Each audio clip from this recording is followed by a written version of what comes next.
Hi! Magandang gabi sa inyong lahat. So, ayun na nga for today's video. Ayan. Ito yung ganap sa amin ngayon sa loob ng bahay namin. Ayan. Ito yung sala namin.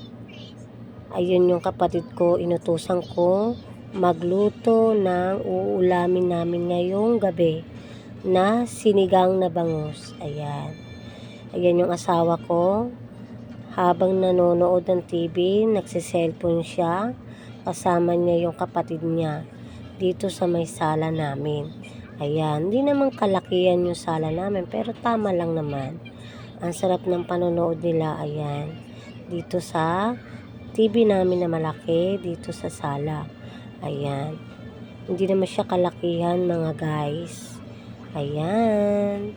So, ayun na nga, siya yung inutusan ko magluto ng ulam namin ngayong gabi kasi tinatamad ako magluto.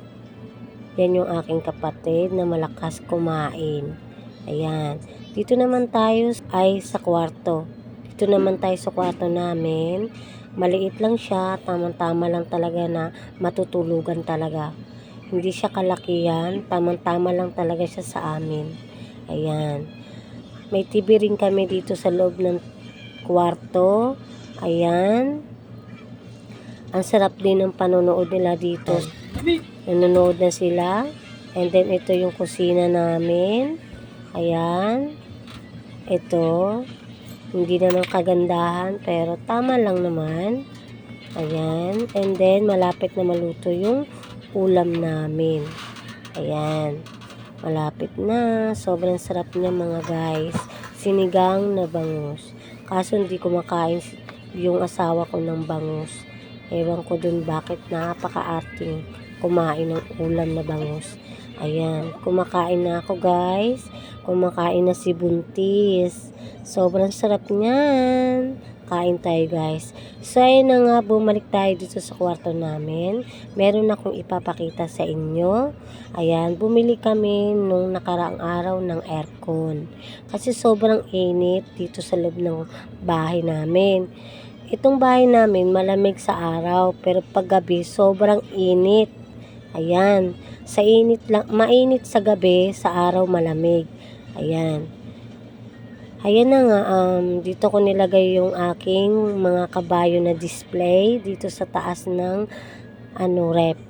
And then, may papakita ko sa inyo, dyan sa likod ng screen namin, meron na akong ipapagawa na divider. Ayan, hindi pa kasi tapos yung bahay, kaya papahuli ko na lang. Dito namin nilagay sa likod ng CR namin yung aircon. Ayan. And then, nilipat ko na rin dito yung sabitan ng tuwalya namin. Dito sa malapit sa salamin.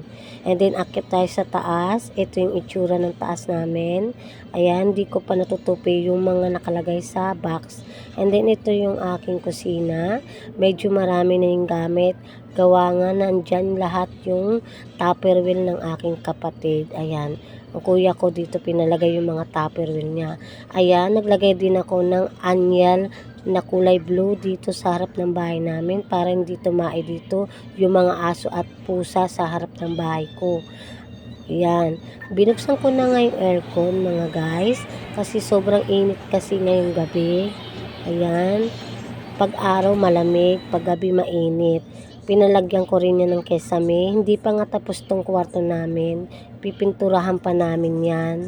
Ayan. Pipinturahan namin yung kesame at saka papatungan ko pa yung dingding ng pintura. Ayan. Nanonood kami dito sa loob ng kwarto habang nagpapalamig kami ng aircon. Ayan. Hindi naman kalakihan yung aircon namin pero malamig na rin. Tamang-tama dito sa kwarto namin. Ayan.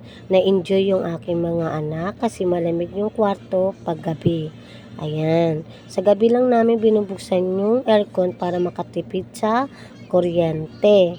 Ayan. Lumulobo na yung mukha ni Buntis dyan kasi matutumas na yung tiyan ko. Medyo haggard ako dyan. Ayan. Medyo makalat yung divider ko. Gawa nga na hindi pa ako nakapaglinis dito sa loob ng kwarto. Yun lang. Salamat sa panonood.